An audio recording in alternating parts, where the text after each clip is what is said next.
Okay, so found a 1/10 scale dual axle trailer on eBay for $95.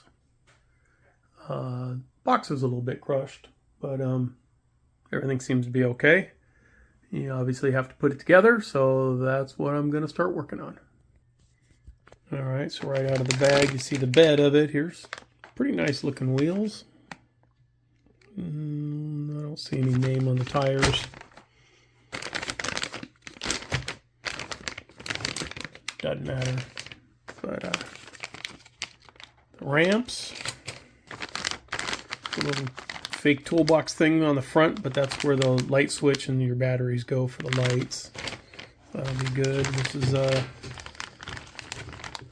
the axle suspension situation there. And the bed, yeah, it's a very nice scale, expanded metal.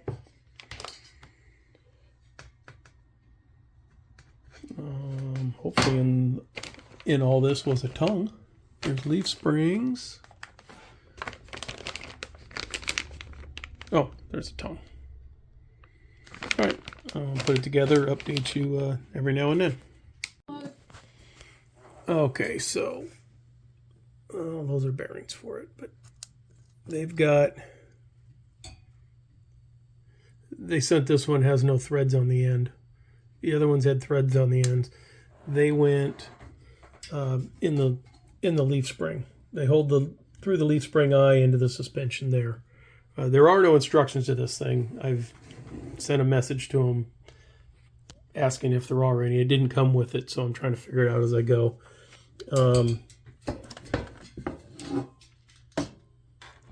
So you can see what I did here. I used this long screw with that spacer, so it lifts it. I guess you could not use that if you want. It's got a long couple screws in the floor here. They come out there and go through there. Now, the leaf springs are 3 pieces. So obviously one's on it, and then these 2. So they go like this. Kind of a trick, because you got to get them sprung. Try and do it one-handed here. So what I did was I just put them in like a T. Put them off to the side like this, along with this one here too. You got to fish them all in there, fish the screw through, get the screw snug, not tight, and then you can fight these to overlap each other by hand to get them in there the way they go. Because you can see how that is. It's too, it's tight. So if you have them off like that, you can spin them once the screw's holding them. You can push and squeeze and make it work. So anyway, that's where I'm at so far. All right, got the tongue on. We'll screw in this way, nut on the back. By the way, these nuts have all been 5.5 millimeters, and the bolt that goes through the leaf spring eye here, same thing. It's a 5.5 nut on the back, but the bolt is a 5. So, you have enough tools. So anyway, that's all. Got the tongue on. I think it's got a jack here in the package and stuff. I got to go through that now. All right, comes with a working jack. Had to kind of take it apart. Here, let me show you. So, set screw. This leg has a flat side on it, because otherwise the whole thing will spin. So I first tried the front and it didn't work, but it's hard to show you. On the back side back here, this round tube is flat all the way up and down. So you put a set screw in, just enough so this is loose. You don't want to bind it down. Loose, but it won't spin. And then the crank turns. But I had to unscrew this all the way off to get this nut off, to slide this in, put the nut on. I haven't tightened it all the way yet. I don't know what size that is. I got to go out in the garage and get a wrench. Then you screw this back on, put the set screw in, and it works. So the box that holds the batteries and stuff Can't see down in there, huh? The screws are offset. They're not dead center. They thread right into the metal.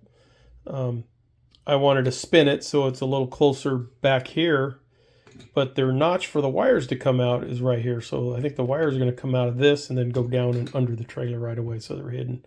So it sits forward more up on the tongue.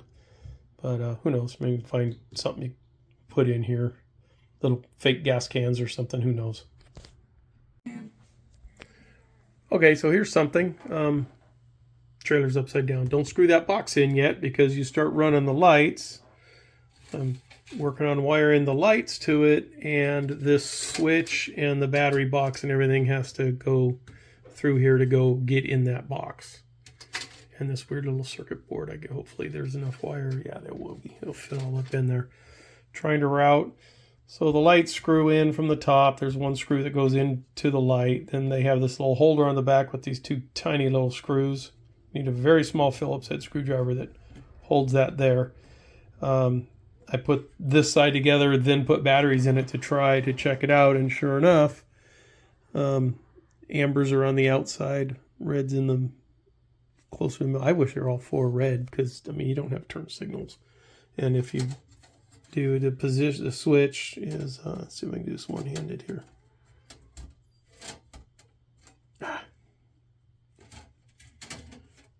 There's off, and then there's blinking. It's a very fast flash.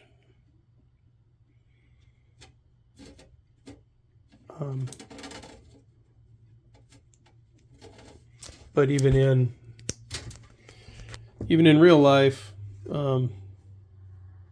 truck driving, all that, that seems more right to me. The amber to the outside and red to the middle, and that puts the long wire. See how they have a jumper. So your wire runs down the side of the trailer here, straight in. This does the loop over to there. So that's kind of self-explanatory, well thought out. I kind of figured it out, you know, quick and easy. It just made sense. And we'll keep going from there. Oh, and I'm guessing that these little nuts, they have these little hex nuts welded on here all around the trailer. Wasn't sure what those were going to be for. There you can I'll put the amber light on it right there. They give you a bunch of tiny zip ties and it's to wire this wiring in. So I think that's what those are there for. Okay, crisis avoided. Got the box up through the hole, shaved a little plastic off of it, but it made it. But also, so you have these little cutouts here. So I think, because a wire goes down each side, right and left are separate. I guess if you fed them in, because see these two, I just was trying to keep it short and neat. I mean, they're going to be in there because the box doesn't go all the way back. So they'll fit, but I think they meant for you to put one wire down this hole, one wire that hole, and run them out. Now that I see that, but I'm not going backwards. I'll make it work. Just if you want to do it, if they had instructions, we'd know. But I believe that's what that's for, just so you know. Okay, end result with my Zool parked on top of it. Lights are working.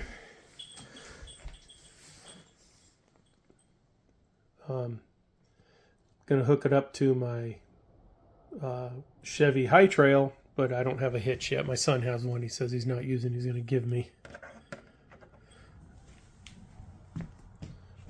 Fits on there really nice and all that. This threaded on both ends. Looks like a crank, but it has a crank. So I don't know what this piece goes to. But anyway, yeah, it turned out nice. Price is decent. It just needs to have instructions. It'd be a lot easier to put together. It does give you, on all the hardware, it gives you extra pieces. So that's nice. Like if it's 4 screws and nuts, it gives you 5. In case you drop one, I guess. That was nice. All right, it's been a few months since I put this together. I've towed the Zool behind my TRX4 High Trail a few times. You got to forgive me, this is my first video. First time editing. I just finally downloaded some software to edit. And I wanted to add this little update and cover the stuff that I saw I was missing while I was editing. Very first video ever, so we're trying. Okay, I mentioned this little screw-in thing here. It goes down here in the hitch. So you would screw it on here to reach your hitch on the high trail. Put it up. I guess if you wanted, you could put it down, but I don't know why you do that. But it raises that up instead of using a drop hitch on the truck. I went this way. So it came with this eyelet that had, you know, like one of those little ball joint things in it. By removing the ball inside of it, this eyelet and this ball clicked together fairly well. But I ended up getting the Injora hitch. It's got the pin on it. Now I did have to drill and tap the hole because it was bigger. There's a little stud that the trailer comes with, and so I drilled this and tapped it. Went and bought a tap at the hardware store. It was cheap. Well, I think 5mm, 3mm, something like that. But put that together so that fits on that one. I've got this. Let me get the chain and everything out of the way. I got that Injora one also. Doggone light's not good enough. The little latch on top, also more like a pintle hitch, but with a ball.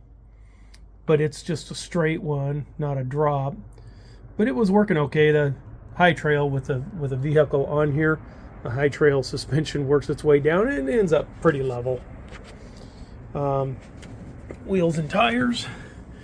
These are what it came with. I really liked the round hole aluminum wheel look. These aren't 1.8s.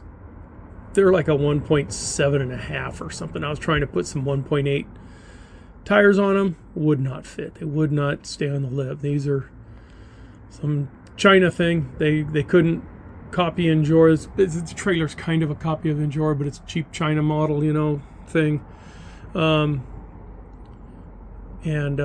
So they had to make I don't know how they did it, but anyway, I tried some different 1.9 tires. Wouldn't go on. These are plastic. I think these are the tires that were on the Zool. And those, I believe, the wheels too. So put those on there. They're slightly, ever so slightly bigger. You can't go too big because hit in the middle, it's not going to work. I was trying to do like a trailer lift thing, but that's not going to work. But so I did get a slightly larger tire on there.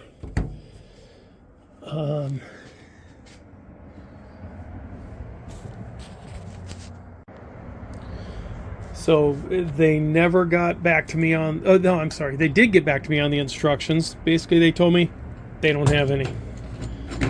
So kind of why I'm doing this video. So the light is not good enough.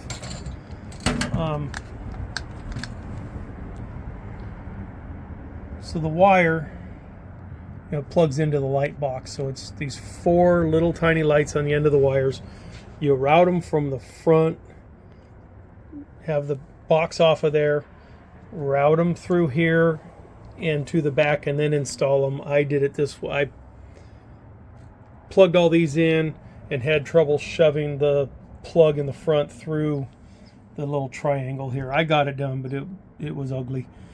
So yeah, when you got the whole light harness, come in here and then run it to the back so your plug is sitting up here. So anyway, I guess that's it. Chain on there, putting the little, they're like key rings. I don't know if I can show them on there. It's like a little key ring. They're a pain in the butt because they're so tiny. Good luck with that. You just got to use tweezers or whatever you can do. But there you go. I'm definitely not a YouTuber, at least not yet. So it's low quality, but it'll help you assemble one of these if you buy one.